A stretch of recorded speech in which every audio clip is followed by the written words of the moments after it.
A teacher at Jack Haywood High School arraigned before a Grand Bahama magistrate today on fraud charges.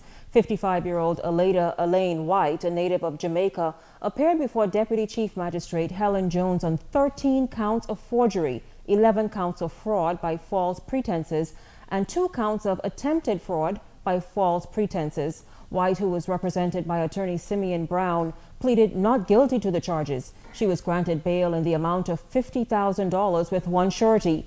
Wright is also required to surrender her travel documents to the court and report to Central Police Station in Grand Bahama every Monday before 6 in the evening.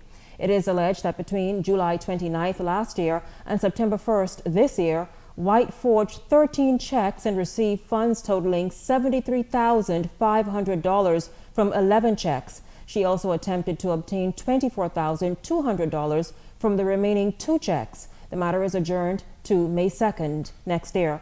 White's arraignment came following reports made by officials from the Ministry of Education on behalf of the school board. Also from Grand Bahama, its slow economy beginning to have a trickle, but industry partners are looking for business to increase early next month with the launch of a new airlift. For those at the forefront of the effort, the transportation sector, the anticipated arrival of a Vision Airlines is giving them a whole new outlook. The Cancer Society of the Bahamas Eleuthera branch continuing to educate the public on the realities of cancer. At the same time, create a greater awareness on how we can fight the disease and live healthier lifestyles. The organization staging phase two of its 40-day health and fitness challenge.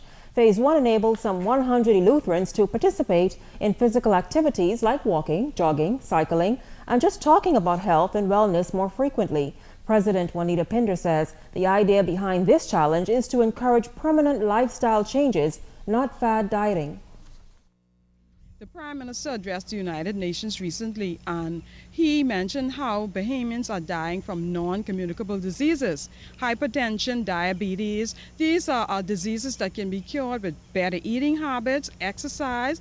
Even myself, despite my busy schedule, I must decide either I'm going to hit the pavement on the outside or get on my treadmill. I choose to get on my treadmill because it works for my schedule.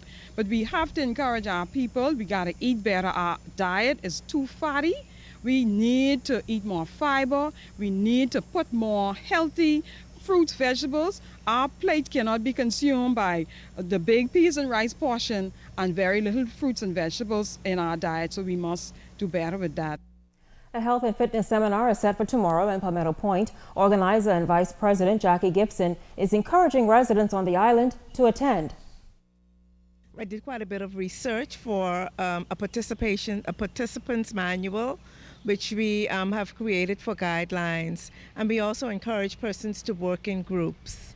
So whereas if you feel you're falling off the wagon or you need some assistance with the challenge, we want everyone to work in groups. We're also giving everyone a pedometer, whereas we're trying to get persons encouraged to move and to count their steps. And our goal is to get each and every Eleutheran to make at least 10,000 steps a day. Meantime, Friends of Cat Island are once again planning activities that would go toward restoring historic Anglican churches there. A concert is planned tomorrow to assist with efforts to rebuild the 11 Anglican churches on the island. Committee member Lillian McPhee. We have assisted in the restoration of the church in Port Howe. We are now on St. Mary's at Old Bight, Cat Island. Most of you would know the crossroad.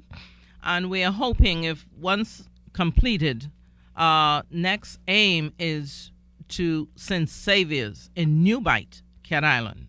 So, again, we call on all Cat Islanders, all of you who have come to town and made it big. We now ask that you look back and help us to restore our homeland, our rich land called Cat Island. The committee was formed 4 years ago in hopes that Cat Islanders who have made it big here in the city turn out at tomorrow's concert to assist in restoring all 11 Anglican churches on the island.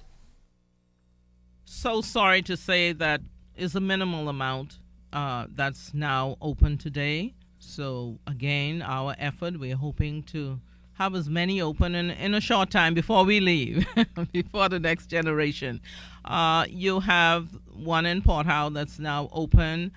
We do minimal things at St. Mary's right now. We're just so excited to get in. Sometimes we do still host little things there. And you move down, you have out of town, which is good. And of course, you heard that got some damage. You have St. Peter's, and yeah, we have maybe about 5 or 6 of them.